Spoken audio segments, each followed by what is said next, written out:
안녕하세요, 코마드입니다. 오늘 알아볼 코인은 비트코인에서 하드포크하여 만들어진 비트코인 캐시입니다. 이번에 다루는 내용은 비트코인 캐시가 어떤 이유로 생겨났으며 그 전망과 가격을 포함해 비트코인 캐시에 대한 전반적인 이해를 돕기 위한 영상입니다. 또한 비트코인 SV와 ABC에 대해서도 어느 정도 이해가 되실 거라 생각됩니다. 먼저 비트코인 캐시를 알기 전에 간단하게 비트코인에 대해 이야기해 보겠습니다. 비트코인의 탄생은 화폐의 목적이었으나 점차 덩치가 커지면서 자산 가치로 인정이 되어가고 있습니다. 비트코인 캐시의 탄생 배경은 바로 이 화폐와 가상자산 사이에 있었습니다. 그 이유는 비트코인의 가격이 오름에 따라 사용자에게 인기가 많아져 거래가 늘게 됩니다. 거래가 많아진다는 건 그만큼 네트워크상에서 처리를 해야 하는 작업이 많다는 것입니다. 비트코인은 처리 가능한 블록 사이즈가 1MB로 한정되어 거래 속도와 수수료에서 점차 문제점이 드러나게 됩니다. 당시 시점에서 처리 속도를 확인해 보면 초당 7건 정도의 처리 능력이었으며 이는 초당 1700건 처리 가능한 비자 카드와 상당히 큰 차이를 보였습니다. 그러다 2017년 불장이 오기 전 이러한 문제의 해결을 위해 비트코인의 변화가 필요하다는 주장이 제기가 됩니다. 그 내용은 1MB인 블록 크기를 늘리는 것과 이중장부 시스템인 사이드 체인을 도입하자는 두 가지 의견이었습니다. 하지만 두 개의 의견을 놓고 입장 차이가 생겨나게 됩니다.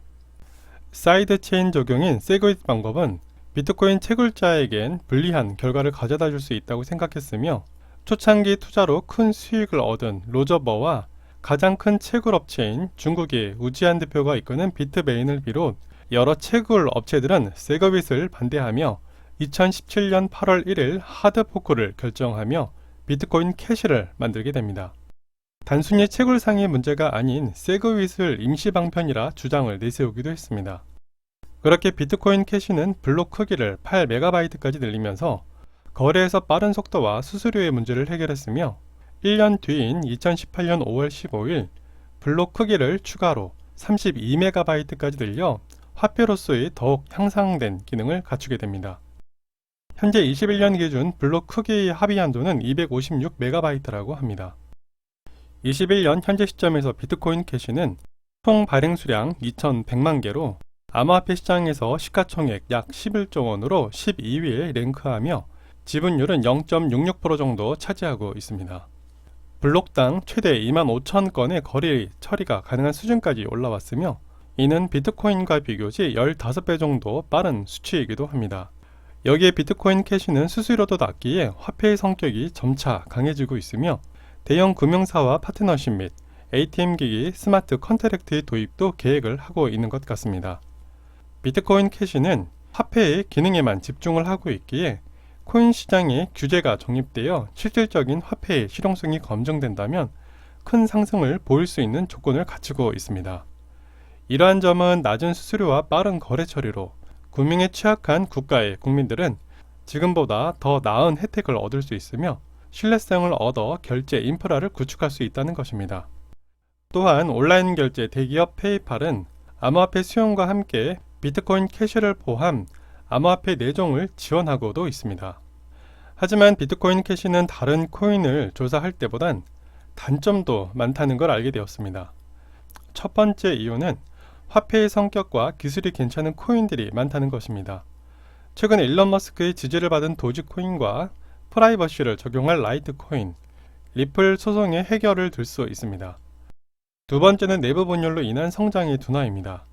하드포크하여 탄생된 비트코인 캐시는 그 내부에서도 또다시 마찰이 생겨 2018년 비트코인 SV로 나뉘어졌으나 2년 후인 2020년 개발자 그룹과의 마찰로 비트코인 캐시 ABC로 추가 하드포크가 발생이 되었습니다. 세 번째는 보안 문제입니다. 작업 증명 방식으로 채굴자가 많아야 함에도 채굴자의 부재를 들 수 있습니다. 비트코인과 비트코인 캐시 해시 차이는 98%대 2% 정도의 수준으로 상당히 많은 차이를 보이고 있습니다.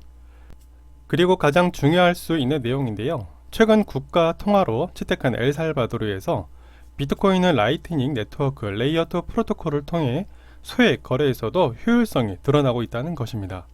종합해보면 커뮤니티가 약해진 상태에서 네트워크의 핵시파가 낮아 보안성이 약해질 수 있습니다.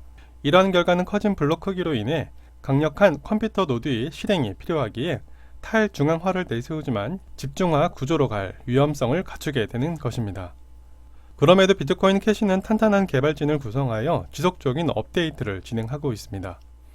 비트코인 캐시의 발전을 위해 23개 항목에 대해 토론 중이며 14개 항목은 개발 중에 있습니다. 그 중에 현재 개발 진행 중인 항목들 대부분이 확장성에 중점을 두고 있으며 앞으로 개발을 위해 토론 중인 항목들은 프라이버시와 사용자의 사용 개선에 대한 내용들을 담고 있었습니다. 또한 금융에 취약한 개발 도상국을 대상으로 상당히 적극적으로 비트코인 캐시에 대해 알리고 있었으며 지점 확보에 대한 지원 및 사용 방법과 비트코인 캐시 관련 홍보 사이트들도 많았습니다.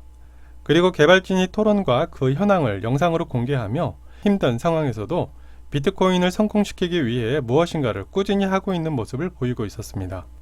우선적으로 지갑의 수를 늘려 사용 경험을 통해 비트코인 캐시의 편리함을 느낄 수 있도록 하는 것이 올해의 목표라고 합니다. 아까 말했던 개발 확장성이 이 부분과 어느 정도 매칭이 되는 것 같습니다. 로저버는 비트코인 캐시야말로 사토시 나카모토가 만들려고 했던 가상화폐라고 말하고 있습니다. 그 근거로는 비트코인 백서의 제목에 피어투피어 캐시 시스템을 들고 있었습니다.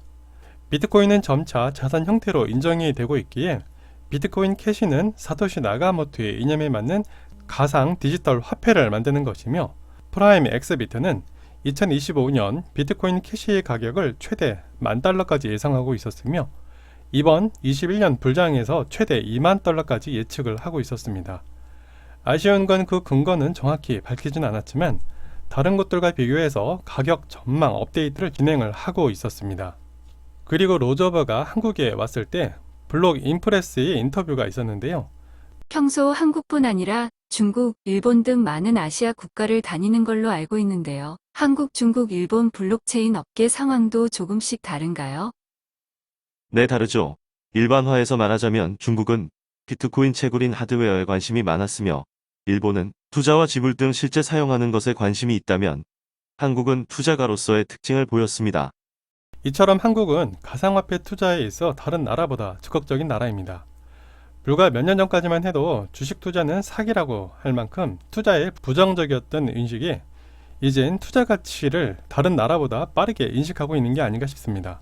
이유는 IT 강국이면서 그 관련 산업을 잘 다루는 젊은 층에서부터 높은 수익성을 알고 있기 때문이라 개인적인 생각을 해봅니다.